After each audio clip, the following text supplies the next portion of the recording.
gọi là cái quạt lư thẹp thẹp đó ta đó nó con led đỏ hả led con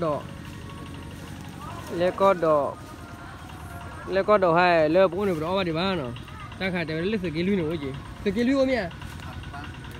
led con đỏ nó mới xuống ốp nó ra về cái xí lá cái lư lo qua mình cho thì đi mà ra mà bữa lo led con đỏ về chụp lại con led đỏ rồi ngô ha lối nhà là gì nào mấy cái thái lên nó phun là bao nhiêu cái mình là con led đỏ lo đó đủ khai phải lớp phạp nào nó cái mà họ đã bố luôn nộp hồ cái lâu thì là nộp phạt thôi ngoài nhà phải hết là chứ là về phạp rồi cái đéo là con đỏ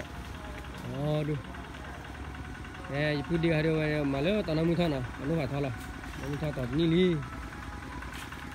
tao mua được khí ní nó thay được khí ní đấy nào cái kia tại là khí đi chưa